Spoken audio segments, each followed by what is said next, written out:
एकनाथ शिंदे स्वतः जातीने तिथे उभा राहतो, लोकांना मदत करतो, माझ्या लाडक्या बहिणींच्या भावांचे अश्रू पुसतो. आणि म्हणून मारुतीने सांगितलं कुठली ती वाडी, ते माळुंगे सोनाळवाडी. आज खऱ्या अर्थाने 9 ऑगस्ट आणि क्रांती दिन पण आहे आणि रक्षाबंधन पण आहे. या रक्षाबंधनाचं पण मी आपल्याला खूप खूप शुभेच्छा देतो. माझ्या लाडक्या बहिणींनाही शुभेच्छा, ज्यांना लाडक्या भावांनाही राख्या बांधणार तुम्हालाही शुभेच्छा आणि क्रांती दिवसाच्या देखील शुभेच्छा. खरं म्हणजे या दिवशी महात्मा गांधी यांनी इंग्रजांना चले जाओचा नारा दिला. युनोने हा दिवस जागतिक आदिवासी दिन म्हणून घोषित केला आणि म्हणून त्या ठिकाणी अकोले हे आदिवासींचं माहेरघर आहे. खऱ्या अर्थाने या ठिकाणी आज जो काही जनसागर पाहिला, समाधान वाटलं. आणि म्हणून लोकसभेमध्ये संविधान बदलणार, आदिवासींचं आरक्षण जाणार, हे खोटं फेक नॅरेटिव्ह पसरून आदिवासी समाजाची दिशाभूल केली. परंतु त्यानंतर झालेल्या विधानसभेच्या निवडणुकांमध्ये देखील महाविकास आघाडीचं सरकार येणार म्हणून मुख्यमंत्री, उपमुख्यमंत्री, मंत्रिमंडळ, पालकमंत्री सगळ्यांचं वाटप करून टाकलं. त्याने वाटलं आता विधानसभा जिंकणार. कुणाला म्हणाले याला जेलमध्ये टाकतो, त्याला जेलमध्ये टाकतो, बर्फाच्या लादीवर झोपवतो, हे सगळं बोलले. परंतु माझ्या आदिवासी समाजाने, माझ्या लाडक्या बहिणींनी, माझ्या लाडक्या भावांनी त्यांची सगळी चारी मुंड्या चित करून टाकले आणि त्यांना घरी पाठवून दिलं.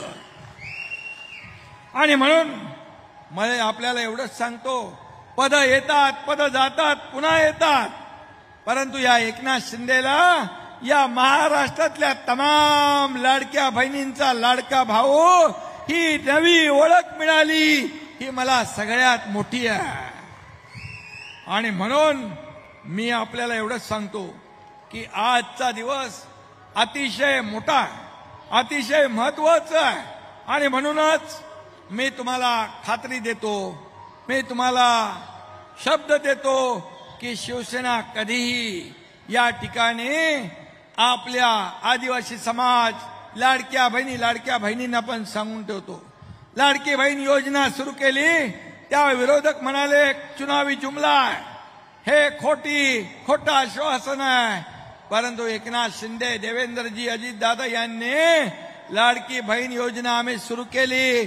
तुम्हाला मी सांगतो, कोणी किती काही म्हटलं, किती अफवा पसरवल्या विरोधकांनी, तरी लाडकी बहीण योजना कधी बंद होणार नाही.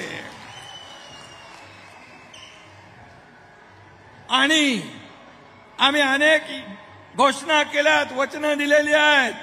शेतकऱ्यांची कर्जमाफी देखील आम्ही म्हणालोय. आणि म्हणून सांगतो, हे शब्द देणारं सरकार आहे, शब्द पाळणारं सरकार आहे. आणि म्हणून जे जे काही आम्ही बोललोय ते टप्प्याटप्प्याने आम्ही पूर्ण केल्याशिवाय राहणार नाही. आम्ही प्रिंटिंग मिस्टेक म्हणणार नाही. कारण शेतकरी आमचा मायबाप आहे, अन्नदाता आहे. मी मुख्यमंत्री असताना 2.5 वर्षामध्ये शेतकऱ्यांच्या निधीमध्ये शेतकऱ्यांना नुकसान भरपाई मोबदला, इतर योजना, शेतकरी सन्मान योजना 45,000 कोटी रुपये आपल्या महायुती सरकारने वाटले शेतकऱ्यांना. आतापर्यंतच्या इतिहासामध्ये कधी असं झालं नव्हतं.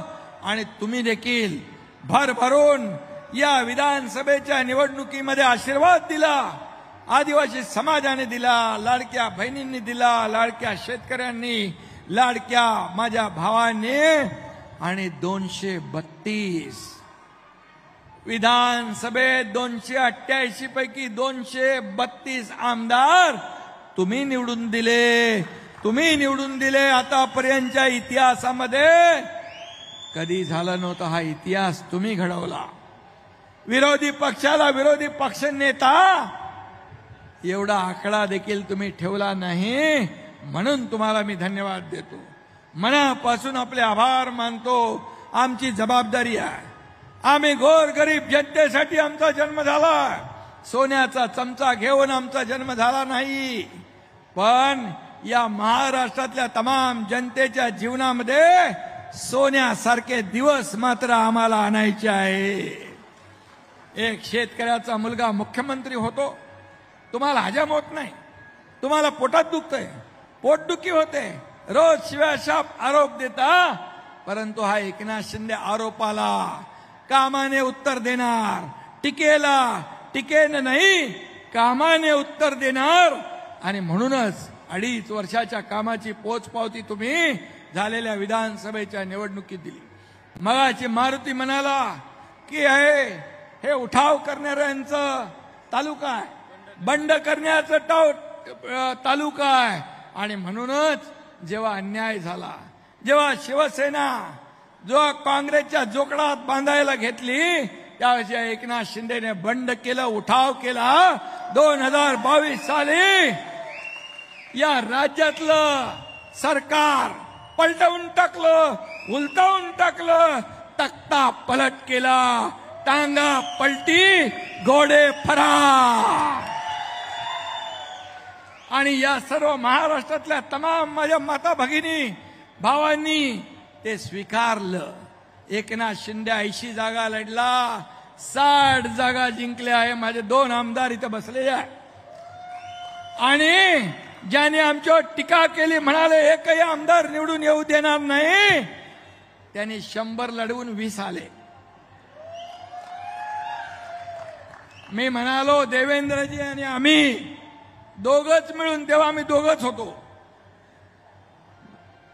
पहिल्या भाषणात मी सांगितलं, येणाऱ्या निवडणुकीत तुम्ही म्हणता एकही निवडून देणार नाही, मी म्हणतोय एकही पडू देणार नाही.